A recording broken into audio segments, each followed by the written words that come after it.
தூய Assisi Francis அவர்களின் ஆன்மீக சிந்தனையை மையப்படுத்தி தவக்கால சிந்தனை.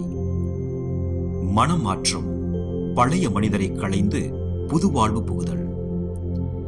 விவிலிய அடிப்படையில் திரும்புதலும் புதுப்பித்தலும். மனமாற்றம் என்பதற்கு விவிலியத்தில் மெத்தனோயா என்று பெயர். இதன் பொருள் சிந்தனை மாற்றம் அல்லது மனப்போக்கை மாற்றுதல் என்பதாகும். திருப்படல் 51:10 கடவுளே, தூயதோர் உள்ளத்தை என்னுள்ளே படைத்தருளும், உரிது தரும் ஆவியை என்னுள்ளே புதுப்பித்தருளும் என்று பார்க்கிறோம். அதேபோல எபேசியர் 4:22-24 வரை உள்ள இறைவசனங்களில் உங்கள் முன்னைய வாழ்க்கை முறைக்கேற்ப அழுக்கடைந்து அழிவுறும் பழைய இயல்புக்குரிய மனிதரை களைந்து எறியுங்கள், புதிய இயல்புக்குரிய மனிதராகுங்கள் என்பதையும் பார்க்கிறோம். புனித பிரான்சிஸின் வாழ்வில் திருப்புமுனை, தி டர்னிங் பாயிண்ட். பிரான்சிஸின் இளமை காலம் ஆடம்பரமும் கேளிக்கையும் உலக புகழும் நிறைந்ததாக இருந்தது. அவர் ஒரு மாபெரும் போர் வீரனாக உருவெடுக்க விரும்பினார். ஸ்பொலேட்ட கனவு. போருக்கு செல்லும் வழியில் இறைவன் அவரிடம் கேட்டார், பிரான்சிஸ், எஜமானனுக்கு ஊழியம் செய்வது மேலா அல்லது வேலைக்காரனுக்கா? பிரான்சிஸ் எஜமானனுக்கு என்றார். பின் ஏன் வேலைக்காரனை தேடி போகின்றாய்? உன் ஊருக்கு திரும்பி போ என்றார் இறைவன். பழைய மனிதனின் மரணம். அசிசி நகரின் செல்வ செழிப்புள்ள பெர்னதோன் மகனாக இருந்த பிரான்சிஸ் அந்த பழைய அடையாளத்தை களைந்து இறைவனின் எளிய கருவியாக மாற துணிந்தார். இதுவே உலக போக்கிலிருந்து இறைவனை நோக்கி திரும்புதல். பழைய மனிதன் என்பது யார்? களைந்து எறிய வேண்டியவை எவை? 1. சுயநலம், அதாவது ஈகோ, நான், எனது என்ற எண்ணம்.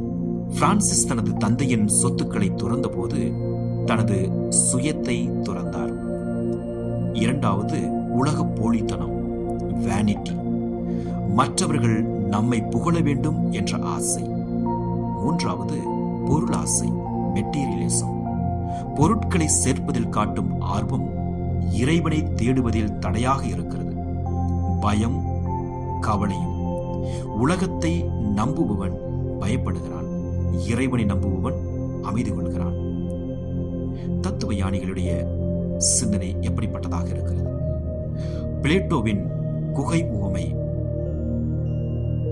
நிழல்களையே உண்மை என்று நம்பிக்கொண்டிருக்கும் மனிதன் குகையை விட்டு வெளியே வந்து சூரிய ஒளியை, அதாவது உண்மையை அல்லது இறைவனை காண்பதே உண்மையான அறிவு. இதுவே மனமாற்றம் என்று கூறுகிறார்.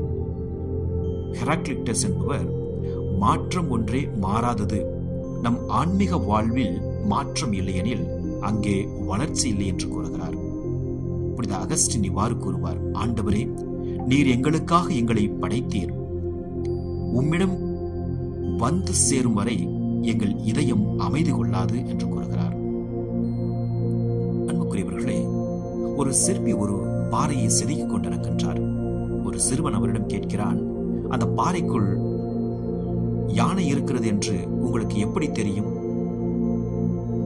சிற்பி சொல்கிறார், யானை பாறைக்குள் இல்லை, பாறையில் யானை உருவத்திற்கு தேவையில்லாத பகுதிகளை நான் செதுக்கி எறிகிறேன், யானை தானாக வெளிப்படுகிறது. நாமும் இறைவனின் சாயலில் படைக்கப்பட்டவர்கள். நம்மிடம் உள்ள தேவையற்ற பழைய மனித இயல்புகளை, அதாவது கோபம், பொறாமை, பேராசை போன்றவற்றை செதுக்கி எறிந்தால் நம்முள் இருக்கும் கிறிஸ்து வெளிப்படுவார். இன்றைய வாழ்வில் முன்னுரிமையை மாற்றுங்கள். காலையில் எழுந்தவுடன் அலைபேசியை பார்ப்பதற்கு பதில் ஆண்டவரை நோக்கி திரும்புங்கள். எளிமைப்படுத்துங்கள். இந்த தவக்காலத்தில் உங்கள் தேவையற்ற பழக்கத்தையோ அல்லது ஒரு பொருளையோ துறந்து ஏழைகளுக்கு உதவுங்கள். மன்னிப்பு. பழைய கசப்புணர்வுகளை சுமந்து கொண்டிருப்பது பழைய மனிதனின் அடையாளம். மன்னிப்பதன் மூலம் புதிய மனிதராகுங்கள். சிந்திப்போம். புனித பிரான்சிஸ் இறக்கும் தருவாயில் தன் சகோதரரிடம் சொல்கின்றார், சகோதரர்களே, வாருங்கள், இப்போதாவது நாம் இறைவனுக்கு பணி செய்ய தொடங்குவோம். ஏனெனில் இதுவரை நாம் செய்தது ஒன்றுமில்லை. அசிசி பிரான்சிஸ் அவர்களே தனது வாழ்நாள் இறுதியில் இப்படி சொன்னார் என்றால், நாமும் ஒவ்வொரு நாளும் இன்றே என் மனமாற்றத்தின் முதல் நாள் என்று தொடங்க வேண்டும்.